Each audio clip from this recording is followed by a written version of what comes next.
প্রজ্ঞাপন জারির মাধ্যমে আমাদের এই আন্দোলনের সমাপ্তি ঘটলো, আপনারা নিশ্চয়ই অবগত আছেন। মূলত দেখেন না, আসলে এইটার ভিতরেও একটা শুভঙ্করের ফাঁকি আছে আমি মনে করছি। এইটাতে খুব বেশি যে সব টিচার বেনিফিটেড হবে নট নেসেসারি। হ্যাঁ, আপনারা দেখেন, খেয়াল করবেন, যারা অধ্যক্ষ উপাধ্যক্ষ আছে বা সহকারী প্রধান শিক্ষক বা সহকারী প্রধান যারা আছে, তাদের ন্যূনতম কিছুটা হইলেও বৃদ্ধি পাবে।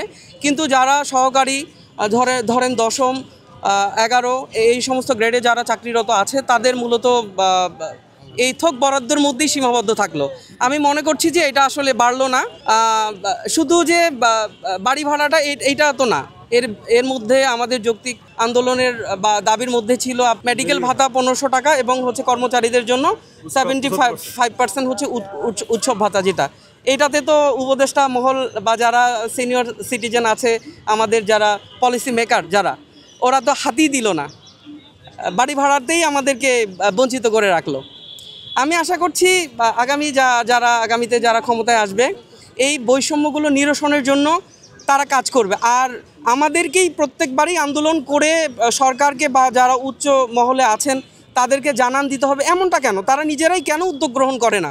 আমি উচ্চ মহল যারা আছে তাদের কাছে এই প্রশ্নটা রাখছি, তারা কেন নিজে থেকে স্বইচ্ছায় এই অনুসন্ধানগুলো করে না, বা শিক্ষা কমিশন কেন করছে না যে কোথায় কোথায় বৈষম্য আছে এগুলো আমরা নিরসন করি।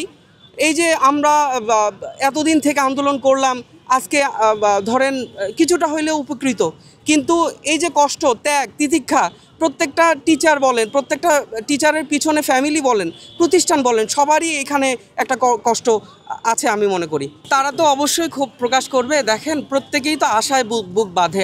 1000 টাকা থোক বরাদ্দ ছিল আমাদের বাড়ি ভাড়া, সেখান থেকে 2000 টাকা করা হইলো, তাদেরও এখান থেকে 1000 টাকা বাড়বে। তো তারা আসলে এর আগে তাদের 50% উৎসব ভাতা ছিল, আমাদের 25% ছিল। তো আমাদের 50% করাতে তারা আশা হতো যে তাদের কেন 75% করা হয়নি।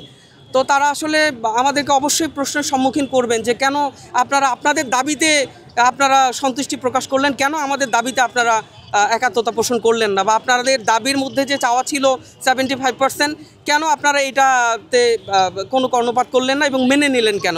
এই সমস্ত প্রশ্নের সম্মুখীন আমরা হতে পারি বা হব। তারা তো আমাদের অধীনস্থ, আমরা চেষ্টা করব আসলে তাদেরকে এতটুকু সান্ত্বনা দেওয়ার জন্য যে 1000 টাকা হইলেও তো তারা বাড়ি ভাড়াতে এটা পাচ্ছে।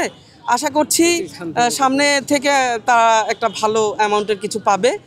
শিক্ষা মন্ত্রণালয় থেকে যে আশ্বাসটা দেওয়া হয়েছে, আমরা আসলে এই আশ্বাসের উপরেই অবিচল আছি এখন পর্যন্ত।